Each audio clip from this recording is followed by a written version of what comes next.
To raise the discussion is behalf. Honorable Speaker has since acceded to the request of Sri Virendra Kumar. Sri Kirti Azad. धन्यवाद उपाध्यक्ष महोदय। इस प्रकार के राष्ट्रमंडल खेल विश्व भर में न भूतो न भविष्यति होने वाले हैं। इस प्रकार का भ्रष्टाचार न भूतो न भविष्यति, दिन दहाड़े लूट न भूतो न भविष्यति। हमारे यूपीए 1 के सरकार में रहे खेल मंत्री, ऐसे खेल मंत्री विश्व में न भूतो होंगे न भविष्यति। यह शायद पहले ऐसे खेल मंत्री थे जिनको खेलों से कोई मतलब नहीं था। उनके अनेकों वक्तव्यों को हम रोज पढ़ते रहते हैं। बहुत खेद है मुझे खिलाड़ी होने के नाते, और मेरे ख्याल से हमारे बीच में जितने भी व्यक्ति यहां पर हैं, कभी न कभी अपनी जिंदगी में बचपन से बड़े होते हुए जरूर कोई ना कोई खेल खेला होगा। कबड्डी खेले हुए हैं। कहा कि जो यह खेल कर रहे हैं वो शैतान है। उन्होंने कहा कि यह खेल जो हो रहा है यह केवल लूटपाट है। अभी परसों मैंने उनका एक वक्तव्य पढ़ा और बहुत ही गंभीर वक्तव्य है।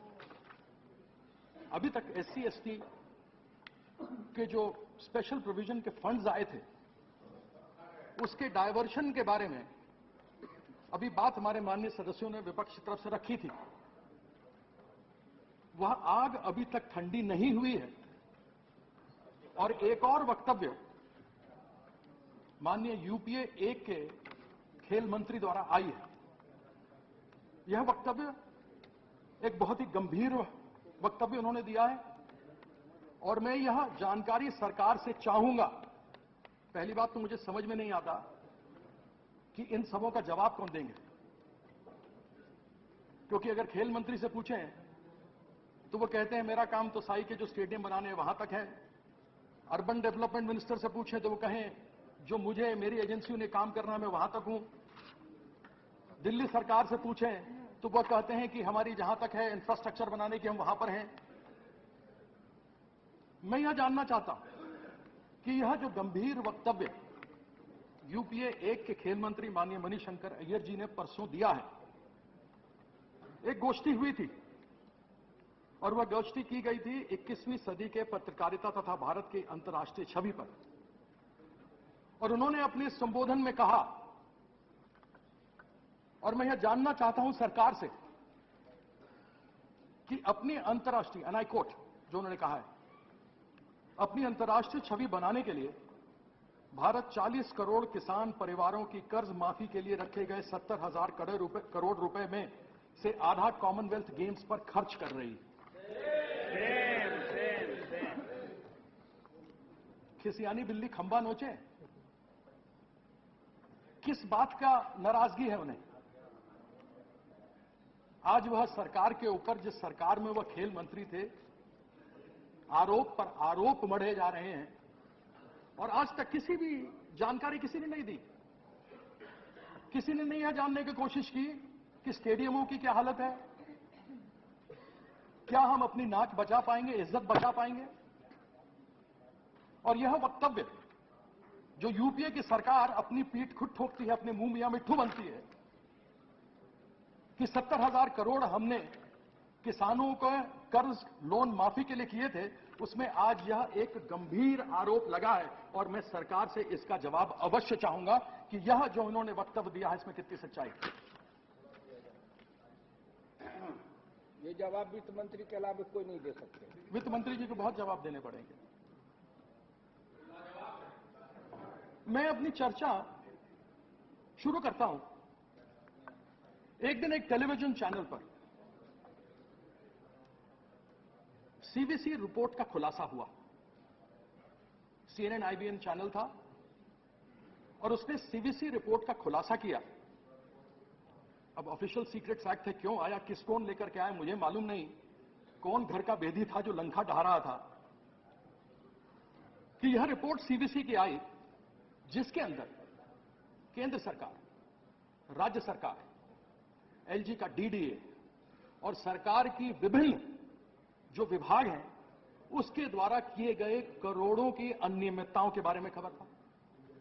और एक टेलीविजन पर यह भी देखा गया कि सीवीसी के एक सदस्य भी आए और उन्होंने कहा कि कुछ लोग हमारे पास सीवीसी में आए थे। अब जब मैं छोटा था तो मुझे जेम्स बॉन्ड की सिनेमा देखने का बड़ा शौक था। उसमें जेम्स बॉन्ड MI6 का, इंग्लैंड का एक स्पाई है और उसके पास लाइसेंस टू किल है।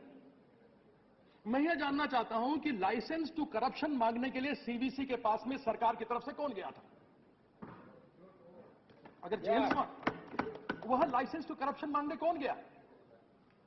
वह बातें सामने आई।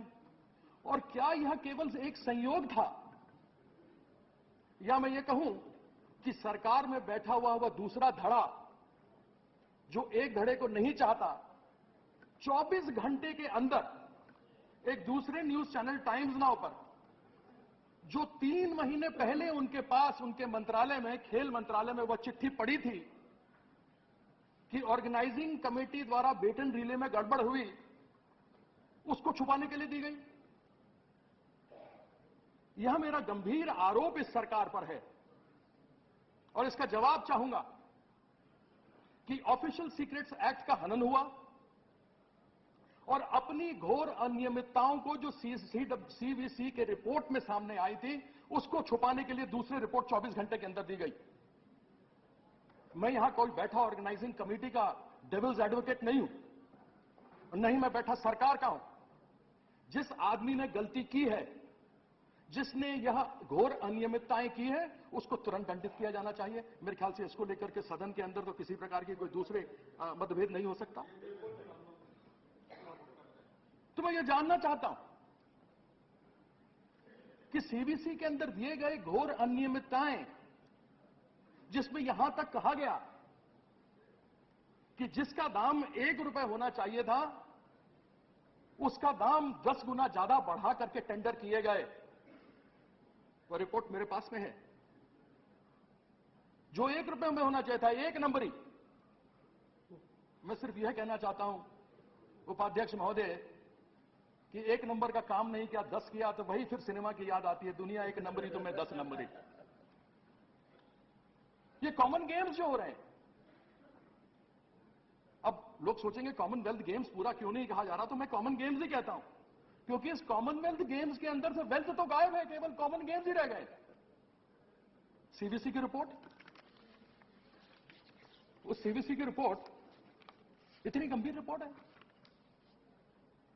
पिछले वर्ष उन्होंने कहा कि 121 जगहों पर 2009 में वो जगह जगह गए और उन्होंने चेकिंग की, गुणवत्ता को देखा। और इस वर्ष 19 जगहों पर, 57 जगहों पर, माफ कीजिएगा, वह गुणवत्ता को चेक करने के लिए गए। और ऐसी कोई भी एजेंसी नहीं है जिस एजेंसी के ऊपर उन्होंने आरोप नहीं लगाया, चाहे वह केंद्र सरकार की हो, चाहे वह दिल्ली सरकार की हो। और उन आरोपों को, मतलब आप देखेंगे तो एक व्यक्ति जिसके लिए काला अक्षर भैंस बराबर हो, या कभी गुस्से में आप कह देते हैं बछिया का ताऊ, अगर उसके सामने भी आप पढ़ दें तो वह भी समझ जाएगा क्या है। इसके अंतिम पृष्ठ में है सीवीसी के में डीडीए, जो सीधा लेफ्टिनेंट गवर्नर के अंदर आते हैं।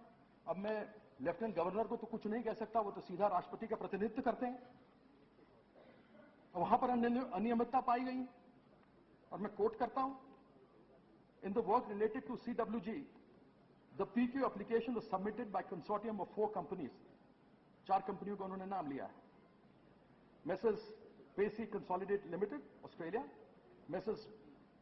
Painter Dixon Construction Private Limited, Australia, Messrs. Sportina Exim Private Limited, Mumbai, and Messrs. Robertson plus Marks Architect Private Limited, Australia. 3 Australia की कंपनी है, 1 मुंबई की कंपनी है। As per the agreement to establish a consortium, the consortium members agreed to incorporate a limited liability company, that is, a special purpose vehicle company, SPV, in the name and style of Sportina Pacey Construction India Private Limited, with the following financial stake. और सबके stakes के बारे में उन्होंने लिखा है कि किसकी कितनी प्रतिशत शेयर्स थे, कितना पैसा था।